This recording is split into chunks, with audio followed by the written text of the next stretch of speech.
8th year. Yeah. Yes. And this is a new beginning. Yes. I did a lot of praying, and I said, God, what shall I do? You've given me so many talents. What shall I share? And before I got here, I said, Holy Spirit, you know what everybody here needs. You know what they need to hear, so give me what they need. And this is what I want to share with each of you, because you have so much talent. I want to share this for your new beginning. That God didn't give you talent just to keep for yourself. God never gave anybody anything for them. God gave them something so they would have something to give to someone else. And what He gave you is so great that if you use it and you find your purpose that it gives you and you put everything you have in that purpose, He will bless you so much as He blessed someone else, that the overflow that He sent you will be so great, it will be enough to take care of you, your family, and your whole generation. All He wants you to do is take what He's given you and maximize it. Do the best that you can with it, and make sure that everybody knows.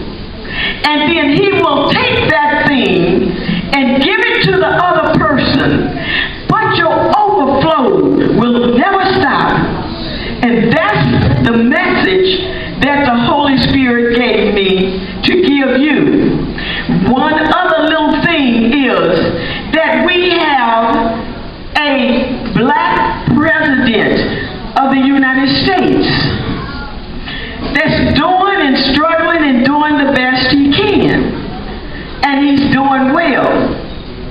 So what we have to do is we have to let everybody know, as African Americans, that we have the secret to life, and it's love. And that we can outlove anybody that's ever been put on the earth. Because God tested us and made sure that we knew how to love. And so I want to leave you with my poem, because He told me to take that old thing that I've given you and make that our new beginning. Let's stop putting each other down. A prayer for the black nation. Dear God in heaven above, help me deal with the blackness of the world. First, Lord, teach me to like myself so I can love others and really help. Lord, help us treat our black brother with respect and stop looking for faults just because we're black. Every time we open our mouth, we put our brother down by saying he's worthless, saying he's a clown. The white man is saying this in newspapers and books. He's like a god. His words can't be shook. When our black brother do anything of worth, we put him down, always seeking the word. We destroy each other with every negative act. We have the white man keep us on the wrong track. Let us pretend for a moment that this is Freedom Day and all the hate of the white man is gone away. The black man is free. What a great relief. We have full control and power to fulfill our beliefs. We own great factories, newspapers, stores. We control the election from shore to shore. We have the power to hire the best. How many black brothers could meet this test? Are we ready to run the world? To work with each other in brotherly love? Could we stand before the nation with a fair and equal plan or when we make the same mistakes as our hero, the white man? Do we trust each other enough to meet the demand? Do we love our black brother enough to give him a chance? We condemn our black brother after a few mistakes, but look at all the errors we've let the white man make. He kept us slaves for over 200 years. How many hundreds of bad things have we had to forgive? I'm not telling you to hate the white man this day. It's time to put all hate away. I want us to stop putting each other down. Stop saying black man is no good. Saying he's just a clown. We are the black hope. We are not perfect, and that's a fact. We must give each other a chance and stop setting each other back. We must realize that the white man is not the only one holding us down. He doesn't have to if there's a black person around. We need to use our faith and take a stand to start loving ourselves. We are the black man. Let's stop putting each other down. Part 2, a prayer for the world.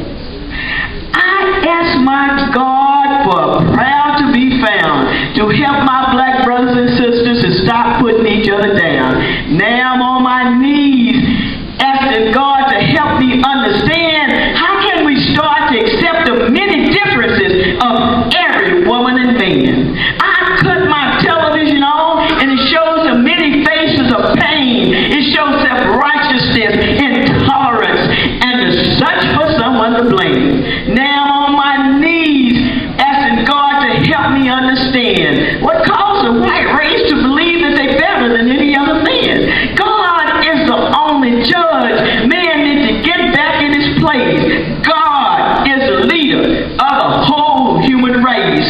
God set up rules to protect all human rights. The rules are not black. The rules are not white. The rules are for the universe, every creature within.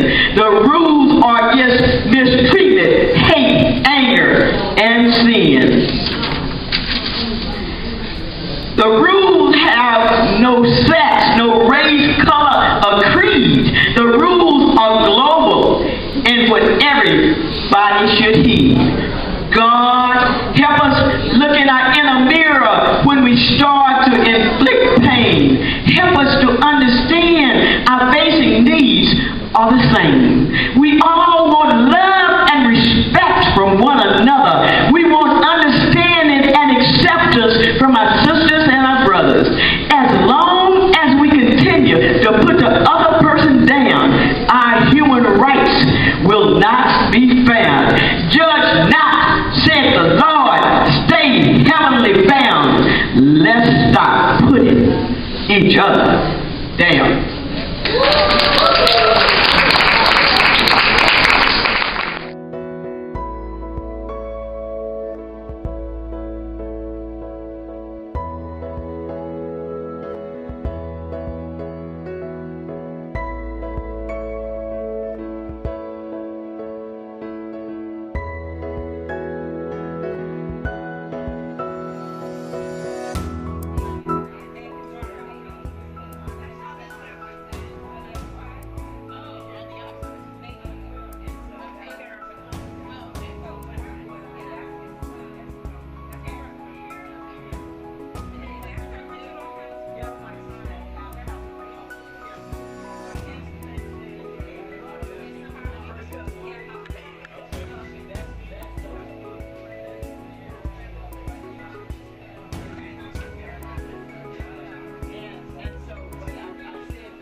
This is called AWOL. She is my lady.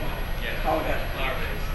She is my lady, but she has a habit I need to break for myself. She understands my needs, my demands, and I want to be her man. I got caught up and I got the price to pay in this halfway house. I must stay to keep locked down away. I got to stay sober and clean. You know what I mean? But she is my lady, high and real. She know how I feel. You know the deal.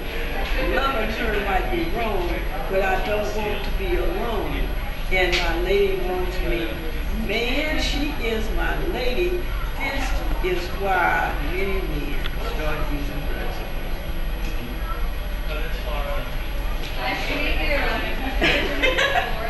Kind of nervous. This is something I wrote that someone wrote out.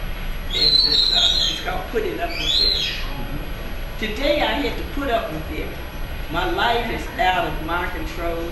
Sometimes I want to quit, but quitting is why I must put up with it. Someone want me to do it their way. Someone always got something to say.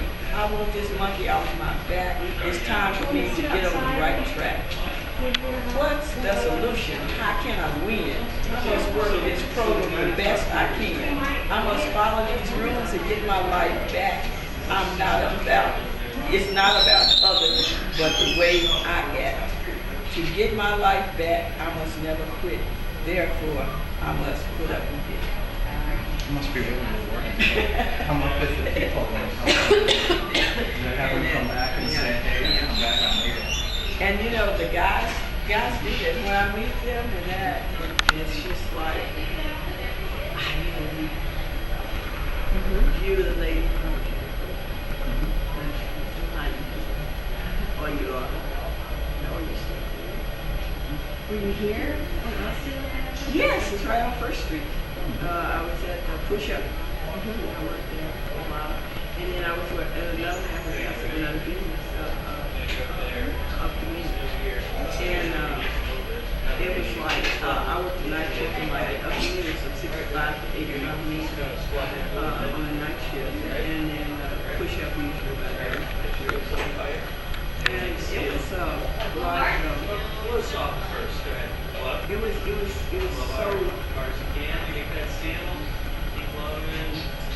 difficult. Okay, it wasn't difficult. The job was difficult, but it was that you had to get past that.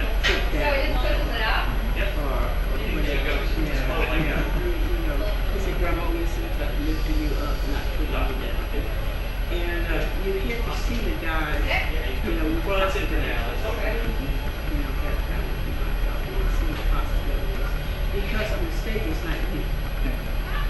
You'll see something happen, but that's not you. Now, what you do after the mistake, that can come in. Because then you are walking with it. So in some way, you have to try to discourage them to get to another level. So basically, my gift from God, if I would say, as I do this ministry school and to look for where I fit in that equation, is my ministry is for the people that feels less than, that they don't have a choice, so how can I make it? And I say, you can't. I don't ever overguard him. Because basically I just remind him that you can call God what you want, but love is love is love is love. And so do you believe in love? Then if you believe in love, then you of course have to believe in grace because God is love. And so it doesn't matter what you call it. Love is love. Is love. Amen. So then let's take it from there and say, what are you willing to love? And I said, the first thing that you have to love And that's usually when I whip out the mirror. That's your heart sometimes. Oh, gosh. It's people that don't think they make mistakes. I started to know people that don't think they make mistakes. Everybody makes mistakes. Yeah, and so you have to look in that mirror and say, okay, you said, what's wrong with my life? And then look in here, and you can tell what's wrong. What do you mean? Or you're trying to change someone before you change. So you don't blow that much, but it's still like that hot. Well, when it's that high, You missed somebody, didn't you? You just passed right on by. You missed somebody. So are you everything that you think you even want to be? And if you're not, then you got to start at the beginning. And you're going to always be the beginning.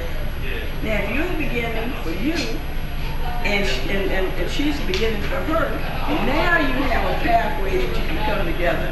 Now you can start working on some stuff. Because both of you could stop for a minute, take a deep breath.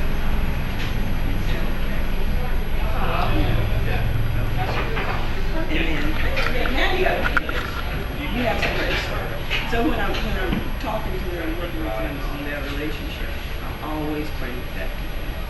Because if you can start with you, no matter what has happened in your relationship, you have a chance. You only have a chance to start. If you start thinking you're going to come back in that household and make somebody do what you think they ought to be, you've already lost the battle. And the same thing with relationship with kids. It's the exact same thing. Yeah. Kids watch everything parents do. And the kids are expert on parents because they've been watching them all their life, ever since they came in the world. And statistics or whatever says that when the child learns more between 0 and 3 than they do in their whole life.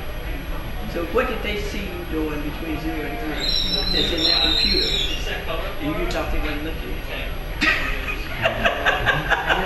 That's kind of scary. Yeah. So kids are experts on the parents.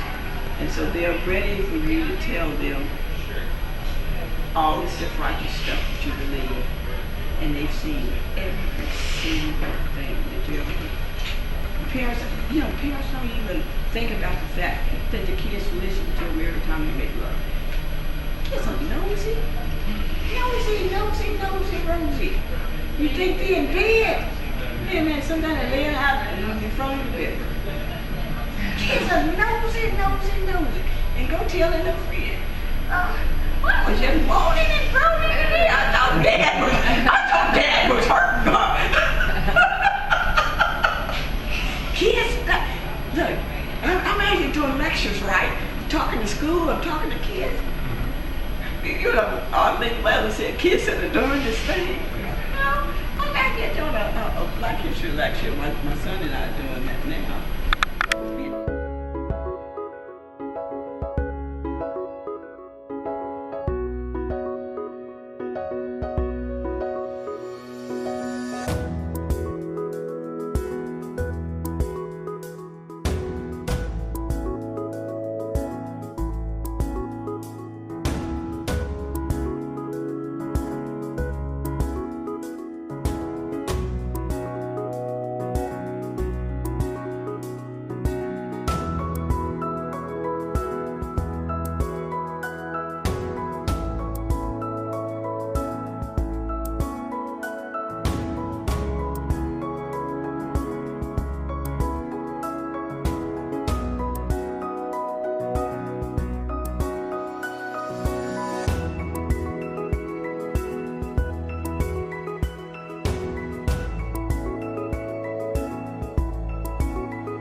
community.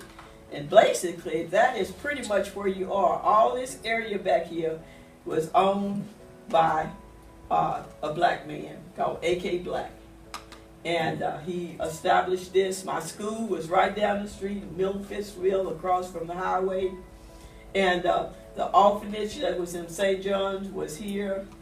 And right around the corner. And so this is basically where we'll celebrate on Mid-Fistfield. And this is where I came to live at age 7.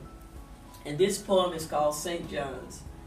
My background tells a story of never having enough.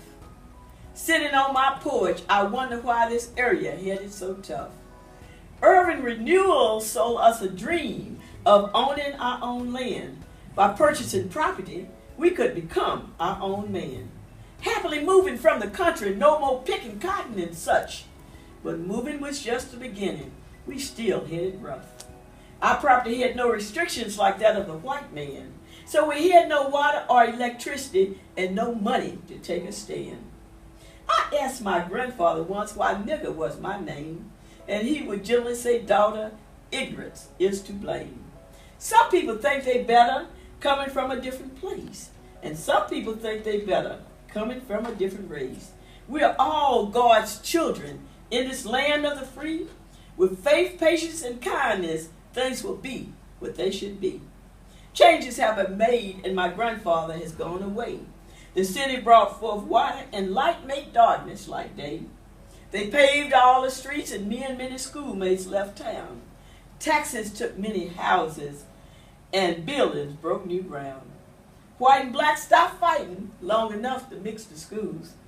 Black children had problems learning the whites' golden rules.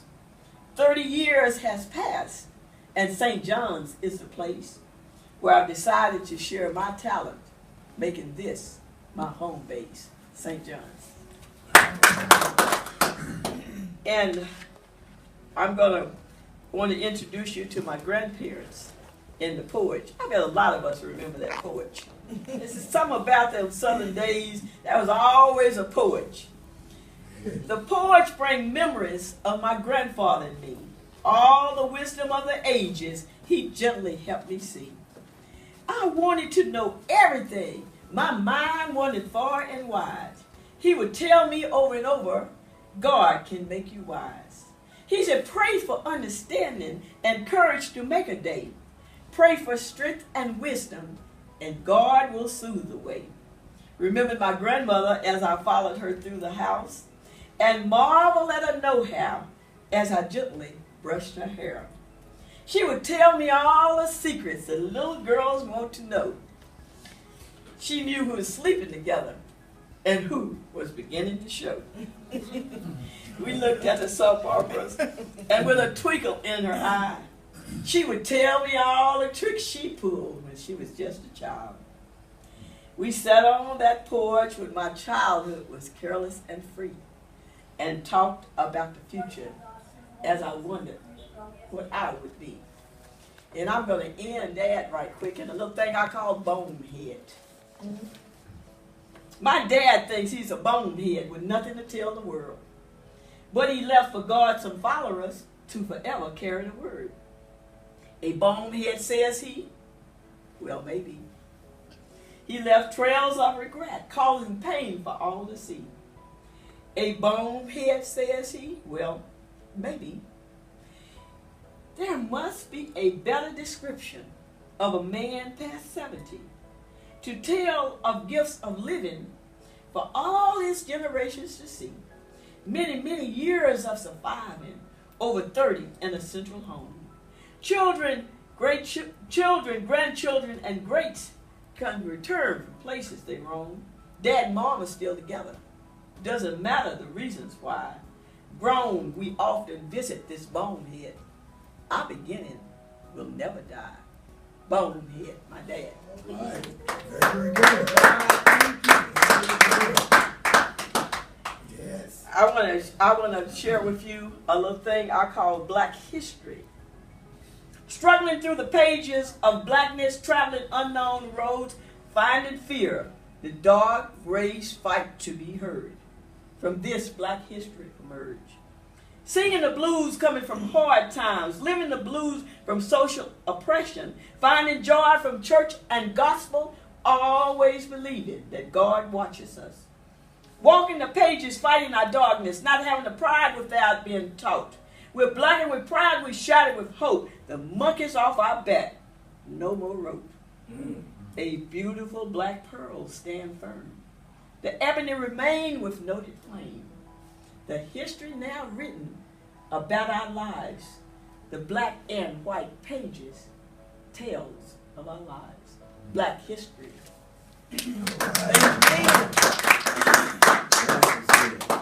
But something about that make me want to be me. Wanting to be me. I'm black. Why can't I remain? Why must I be split from shore to shore and play your cultural game? We're forced to mingle in your world and say, I think so too. Well, I am black and that is that, and I can't be like you. Standing in your world apart. I wonder deep and true how this thing came. Us being the same. How did this melting pot start? So far apart, our worlds still are. This doesn't have to be.